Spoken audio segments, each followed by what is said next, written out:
Então vamos comentar a entrevista do Bolsonaro no Jornal Nacional. Se você gosta de entrevista um pouco mais destrinchada e mais técnica, digamos assim, esse vídeo é pra você, então fique confortável e bora pro vídeo.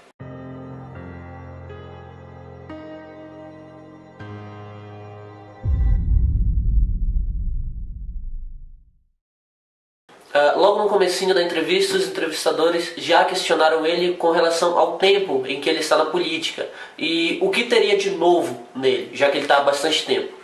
O novo, como ele mesmo disse, é que ele está há tanto tempo na política, ele já tem 3 filhos também envolvidos na política, mas não envolvidos em corrupção, né? Os 4 são ficha limpa, não tem nenhum escândalo de corrupção envolvendo os caras.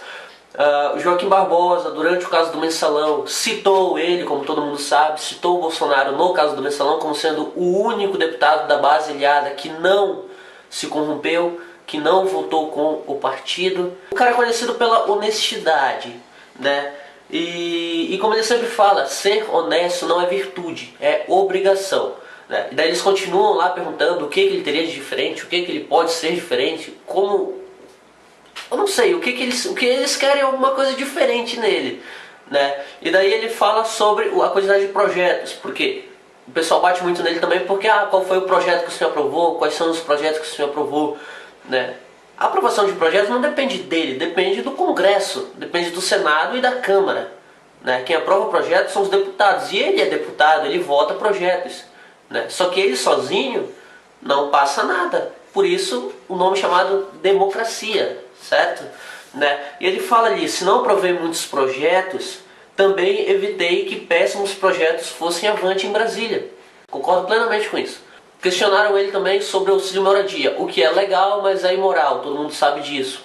Concordo que é imoral, é feio, né? O cara tem casa, tem apartamento e recebe auxílio moradia. Hoje ele não usa mais o auxílio moradia, ele usa um apartamento funcional. Mas aí ele dá uma cutucadinha ali nos jornalistas, porque ele fala o seguinte, a forma que vocês recebem por PJ, ou seja, por pessoa jurídica, também é legal. Porque o que acontece? Eles, como pessoas jurídicas, precisam tributar menos, né? É legal, mas é imoral, né? Tá na lei, e não critico isso. E daí eles se enrolam ali e dizem, vamos mudar de assunto? Daí questionaram ele sobre uma possível separação ou possível desentendimento entre Bolsonaro e Paulo Guedes. Falaram também que nenhum outro candidato delegou tanto poder ao economista, ao ministro. A gente precisa de ministro, porque um presidente sozinho não governa, né? A gente precisa dos ministros para estarem auxiliando em áreas específicas do governo, né? E isso não tem nada de errado nisso, né? Mas eles parecem que têm medo que o Bolsonaro brigue com o Paulo Guedes ou que eles não se entendam. O que acho que não faz sentido, porque se eles não fossem se entender, eles não estariam juntos agora. E daí continuam questionando ele porque ele não entende economia e ele é bastante humilde ao afirmar isso, né? Eu acho que melhor do que tu querer parecer uma boa pessoa e não sei o que, nossa, porque eu sou bom, eu entendo, e não entender nada, é muito melhor ele ser honesto e humilde para falar, não, eu não entendo de economia, mas eu tenho um excelente economista do meu lado que vai me auxiliar, que vai decidir. Então eu acho que não tem nenhum demérito em tu assumir os teus pontos fracos, né? Assumir que tu não é especialista na área, né? Senão a gente precisaria que ele fosse médico, que ele fosse engenheiro, que ele fosse economista. E daí ele solta uma também dizendo que Lula, que não entendia de economia, teve um ministro da mesma média que o Paulo Guedes. Dilma Rousseff, que entendia de economia, levou o Brasil ao caos. Só ouvi verdades. Daí eles continuam ali perguntando e questionando e aparentando ter medo, né, de eles não se entenderem, de Paulo Guedes e Bolsonaro não se entenderem ou não chegarem a um acordo diante de uma decisão importante no governo. E o Bolsonaro simplifica dizendo que é como um casamento, né? E até dá uma cutucada ali e eu acho que todo mundo que estava assistindo também lembrou do caso do William Bonner com a Fátima Bernardes, né? Que é um casamento, quando tu casa tu não pretende, tu não tem intenções de se separar. Se tu fosse separado, tu nem casava. E para fechar essa parte da economia, ele termina dizendo: nós estamos imbuídos em buscar dias melhores para o nosso Brasil. E nós não queremos uma aventura nesse processo. O próximo tema é desigualdade de gênero. Renata faz a seguinte afirmação: o senhor afirmou que se fosse empregador não empregaria mulheres com os mesmos salários que os homens. E ele responde isso fazendo uma outra pergunta: Renata, você leu isso, ouviu isso ou viu isso? porque ele nunca falou isso. A questão aqui é que jogam pra cima dele essa questão como se ele tivesse dito isso. Na verdade, são os empregadores que dizem isso, né? Por questões trabalhistas, como por exemplo o auxílio maternidade, que a mulher, quando engravida, deve ficar 6 meses afastada do emprego, recebendo e tudo mais. Mas isso são os empregadores que dizem, né? Alguns empregadores, não é a maioria, não vamos generalizar. Alguns empregadores tendem a contratar homens tendo em vista esse problema da gravidez. O que ele defende sobre questão salarial é que as mulheres devem receber o mesmo que os homens de acordo com a sua competência. A questão salarial é por competência. Se tem uma mulher que ela é super competente e um homem que é incompetente, quem tu acha que vão contratar? Ah, o homem porque ele tem pênis e ele é homem. Não, eles vão contratar a mulher por competência. Ninguém tá ligando se é homem ou se é mulher. O que as pessoas querem é competência. Ficou claro? Mas a melhor parte vem agora, quando o Bolsonaro compara o salário do Bonner com o da Renata. E diz que, com toda certeza, há uma diferença salarial ali. E que provavelmente é superior ao Bonner. E de fato há uma diferença salarial ali, melhor para o Bonner.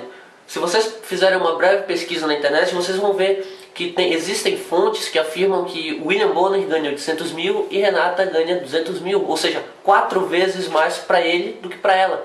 Mas não porque ele é homem, nossa, ele é homem, vamos dar 800 mil para ele e só 200 mil para ela. Não, porque ele representa o Jornal Nacional. O Jornal Nacional só é o Jornal Nacional porque tem William Bonner. Eu lembro quando eu era criança e eu vi uma notícia do Bonner falando alguma coisa e dizia, nossa, o Bonner falou, é verdade, entendeu? Não tinha aquela noção de fake news, eu era criança, entendeu? Mas eu pagava pau pra ele quando eu era criança, entendeu? Ou seja, desde quando eu era criancinha, eu já vi o Bonner ali no Jornal Nacional. A mesma coisa vale pro Fausto Silva ou pro Silvio Santos. É pelo significado que aquelas pessoas representam pro programa. O programa não vai ser o mesmo sem aquelas pessoas. E é importante que elas estejam ali. Para elas ficarem ali, precisam pagar altos salários, senão elas não ficam ali. A Renata interrompe o Bolsonaro e o William Bonner e diz que, como cidadã, poderia questionar os proventos de Bolsonaro. Pois ela, como contribuinte, ajuda a pagar o salário. Concordamos. Ela pode questionar sim, como qualquer um pode questionar o salário de qualquer funcionário público. Mas a melhor parte vem agora, quando a Renata diz: meu salário não diz respeito a ninguém. Eu posso garantir ao senhor, como mulher, que eu jamais aceitaria receber um salário menor que exercesse as mesmas funções e atribuições que eu. Ou seja, ela diz, não, eu como mulher jamais aceitaria, eu me recuso a aceitar o mesmo salário que o Bonner, ou um salário inferior ao Bonner. Quando é mentira, a gente sabe que todo mundo sabe que ela recebe um salário menor que o William Bonner. Não adianta chorar. E o Bolsonaro dá outra paulada nada quando diz que indiretamente o contribuinte também paga o salário dela. Porque 80% da propaganda do governo é pra Globo. Daí eles partem para o próximo tema, que é empregos. William Bonner já começa dizendo: o senhor tem dito que para ter mais empregos é preciso ter menos direitos trabalhistas. Mentira novamente, quem diz isso é o empregador. E Bolsonaro responde: nenhum direito pode ser retirado, são cláusulas pétreas, somente em uma nova Assembleia Nacional Constituinte. De fato. E Bolsonaro tem uma resposta linda do ponto de vista liberal. Bolsonaro sugere como solução a desoneração da folha de pagamento, desburocratização e desregulamentação e etc. Ou seja, a carga tributária é muito cara para quem paga, é difícil fazer negócio no Brasil, é difícil abrir uma empresa, é difícil empregar. E isso gera desemprego. Bolsonaro finaliza com chave de ouro dizendo: o salário é muito para quem paga e pouco para quem recebe. Perfeito, perfeito. É muito para quem paga, metade do salário vai para o governo e somente a outra metade vai para o trabalhador. A próxima pergunta é sobre a PEC dos domésticos, querendo botar ele na parede ou então passar uma má impressão de que ele não gosta de doméstico ou que ele ferrou a vida de doméstico quando ele votou contra a PEC dos domésticos. Repito, ele votou contra a PEC dos domésticos. Ele fez questão de dizer isso. E ele fez questão ainda de dizer que ele foi o único deputado que votou contra a PEC dos domésticos. Por quê? Porque ele é mau? Não, porque ele sabe que quando você coloca requisitos mínimos de acesso a qualquer coisa, você exclui pessoas. Antes da PEC dos domésticos, a pessoa ia lá, trabalhava, recebia o dinheiro e ia para casa feliz com o dinheiro no bolso. Hoje não, precisa assinar carteira, precisa fazer isso, precisa fazer aquilo, precisa fazer aquilo outro. O que o empregador diz? Porra, eu mesmo vou lavar minha roupa e deu, dane-se, eu não vou empregar, eu não vou pagar tudo isso para uma pessoa vir aqui, varrer a casa, lavar a roupa e ir embora. Tu entende? Ou seja, isso gera desemprego. Quando você põe requisitos mínimos para acesso a alguma coisa, você limita o acesso, certo? Quando você regulamenta todo um trabalho, existem pessoas que não vão cumprir todos esses requisitos e vão ficar fora do mercado de trabalho, ou seja, vão morrer de fome, mas para eles parece que está tudo bem. E o Bolsonaro viu esse problema, ele vê esse problema, entende? E ele disse, não, se a gente passar a PEC dos domésticos, muita gente vai ficar desempregada. E ele diz o seguinte, muita gente teve que demitir porque não tem como pagar. Muitas mulheres perderam o emprego exatamente pelo excesso desses direitos. Ou seja, olha só, você tem direito a isso, tem direito a isso, tem direito a isso, tem direito a isso, tem direito a isso, a isso, a isso, a isso, a isso, a isso. O empregador diz, porra, eu não consigo contratar mais, porque eu não vou conseguir pagar todos esses direitos, né? Então, porra, se eu não consigo pagar todos esses direitos, eu não vou contratar. E daí o que acontece? O empregador fica sem o serviço e o empregado doméstico fica sem o trabalho. Morre de fome, mas pro governo tá tudo bem, não, assim que tem que ser. E o próximo tema é a homofobia, e a Renata já começa com um discurso super lacrador, dizendo: a cada 19 horas, um gay, uma lésbica ou um trans é assassinado ou se suicida por conta da homofobia. Renata, eu vou te mostrar alguns dados aqui de 2016 que o jornal Hoje replicou aí na Globo, onde você trabalha, dizendo o seguinte, que diz respeito à segurança pública. Tá bom? Dados de 2016, dizendo que em 24 horas, são 7 latrocínios, como todo mundo sabe, roubo seguido de morte, 136 estupros em 24 horas, 136 estupros e 169 assassinatos. Você acha que entre essas 169 pessoas que são assassinadas todos os dias, não tem um homossexual junto? O problema não é que o Brasil é homofóbico e mata muito homossexual. O problema é que a criminalidade do Brasil está instalada e mata muita gente. Gente como um todo. Pai, mãe, criança, homossexual, transexual, lésbica, gay, heterossexual, negro, branco, pobre, rico. Mata todo mundo. Tá bom? Isso não é, nossa, olha só, mata muito homossexual. Não, não mata muito homossexual, mata muita gente. E daí tentam pregar nele aquela peste de que ele é homofóbico. E daí novamente ele tem que voltar com aquela história de 2010, que todo mundo está cansado de saber já que ele não é contra o homossexual, ele é contra o kit gay, essa coisa toda. Ele explica que lá em 2010, na Câmara, ele descobriu o projeto. E daí, agora vem a melhor parte. Porque o Bolsonaro levou a cartilha daquele projeto do kit gay para lá, para Globo, e queria mostrar. E daí eles pedem para não mostrar, não sei o que, não sei o que, e tem uma hora ali, reparem, com muita atenção, que a Renata diz o seguinte: candidato, vou pedir para o senhor não mostrar as crianças. E o Bolsonaro diz, mas é um livro escolar, é para as crianças. E daí eles ficam ali, mostra, não mostra, eles pedindo para não mostrar, a câmera pega por trás dele para não mostrar, que ele estava mostrando para a câmera, e daí a câmera pega por trás dele para não aparecer na imagem.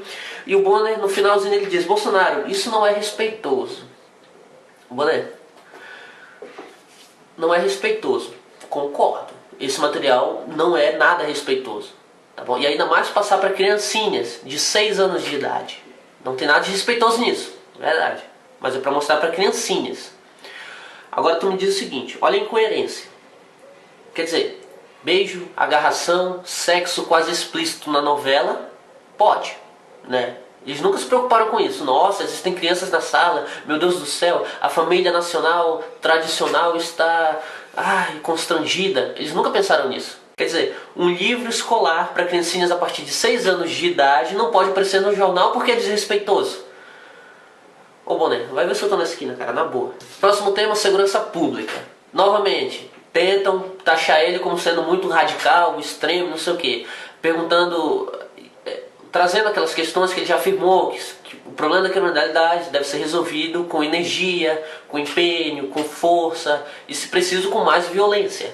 E daí nessa questão de segurança pública ele diz um negócio que, parabéns. Ele diz o seguinte, que é preciso dar para os agentes da segurança pública o excludente de ilicitude, ou seja, ele entra, resolve o problema, se for preciso matar 10, 15 ou 20, com 10 ou 30 tiros em cada um, O policial tem que ser condecorado e não processado. É óbvio. Porque o que acontece? O policial vai lá, é mandado para ir lá resolver o problema da segurança pública, ele vai lá, mata o bandido, vai preso. Fato, Renata e Bonner, é que são mais de 60 mil assassinatos por ano. Tá bom? Nós não estamos falando de pessoas que, nossa, caiu um martelo na cabeça, morreu, capotou o carro, se envenenou. Não é isso. Nós estamos falando de assassinato, crime cruel, dolo no caso, tá bom? Dolo. O criminoso tem intenção, tem a maldade, quer matar e vai e mata. Nós não estamos falando de pessoas que se acidentaram e morreram. São 60 mil assassinatos todos os anos, tá bom? Criminosos, armados, fortemente armados, matando inocente na rua. E outra coisa, já que eles não concordam nesse jeito de resolver o problema, ou seja, indo pra cima, com energia, com violência, contra os criminosos, não contra o cidadão de bem, é muito importante fazer uma separação aqui. Tem gente que não entende, mas eu vou fazer isso, tá bom? É necessário fazer isso, porque tem gente que não entende, parece. Existem pessoas boas e existem pessoas más, tá bom? Existem pessoas que são honestas, que trabalham, que produzem riqueza, que fazem o bem. Existem pessoas que roubam, que matam, que estupram, que sequestram, que torturam, que fazem o mal. Você consegue perceber a diferença entre esses dois grupos de pessoas? As pessoas boas e as pessoas más? Quando Bolsonaro disse que o problema da criminalidade deve ser resolvido com energia e, se preciso, com mais violência, ele não diz que a gente tem que matar pessoas de bem, pessoas trabalhadoras, pessoas que produzem para o país. Ele está se referindo às pessoas más, às pessoas más, tá bom? Pessoas ruins. Conseguiu entender? Entendeu? Não é difícil, tá bom? Explicado isso, vamos lá. Você sabe por que as pessoas pobres são as que menos defendem bandido? Porque aí da bolha onde vocês vivem, vocês não conseguem ver o mal causado pelos criminosos. Entendem? Vocês não conseguem ver o assalto, vocês não conseguem ver o estupro, vocês não conseguem ver o assassinato de pessoas de bem, pobres, que passam a vida para comprar um carro, passam a vida para pagar uma casa, para conseguir um bem. E daí vem um criminoso e rouba isso deles, tira isso deles, mata eles. É muito fácil fazer um discurso bonito, um discurso da paz, um discurso legal. Quando você anda de carro blindado, quando você tem segurança armada, quando você mora em um condomínio fechado. É muito fácil, porque você não vê a maldade. Você não precisa pegar ônibus todo dia pra ser roubado na parada, entende? É muito fácil. E para fechar com a cerejinha do bolo, eles voltam a 1964. William Bonner diz o seguinte: os historiadores sérios se referem a 64 como um golpe militar. É assim que se tratam os livros, é assim que a história mostra que os fatos se deram. E Bolsonaro dá uma resposta épica na cara deles. Diz o seguinte: deixa os historiadores para lá. Eu fico com Roberto Marinho, porque ele declarou no dia 7 de outubro de 1984, e diz, vou repetir aqui. O William Bonner diz, você vai repetir aqui? Claro que ele vai repetir aqui. E o Bolsonaro repete uma parte do editorial publicado por Roberto Marinho em 1984, quando diz o seguinte: participamos da Revolução de 1964, identificados com os anseios nacionais de preservação das instituições democráticas, ameaçadas pela radicalização ideológica, greves, desordem social e corrupção generalizada. Falou na cara deles, matou a pau, não teve, entendeu? E finaliza dizendo: Roberto Marinho foi um democrata ou um ditador? Deu pau nele. Mas é isso aí, de modo geral, eu acho que o Bolsonaro foi bem nessa entrevista. Não conseguiram prensar ele em nenhum momento. O único problema é que em alguns momentos ele usou termos técnicos demais, talvez. E o povão, a massa que não se envolve muito por política, ou que não se interessa tanto, não entende muito o que ele quer dizer. Tipo, ele fala uns negócios assim e daí a pessoa... o que ele falou? E não entende, entendeu? E as perguntas dos jornalistas fazem entender que ele é o que eles acusam, tipo, ele é homofóbico, que ele não gosta de mulheres, que ele é isso, que ele é aquilo, entendeu? E ele se defende às vezes de maneira muito técnica, o que não permite um fácil entendimento, mas não tem jeito, cara. Tipo, se tu for querer explicar um negócio pra uma pessoa que é muito leiga, ela não vai entender, não adianta. Por mais simples que tu fale, ela não vai entender. Então é isso aí. Se você gostou dessa análise, eu sei que foi demorada, eu sei que às vezes pode parecer chato, mas para você que gosta e assistiu até aqui, né, óbvio, deixa um like, comenta, compartilha aí, deixa a sua opinião, se você discordou de alguma coisa, deixa aí nos comentários, fica à vontade. Valeu, um abraço e até a próxima.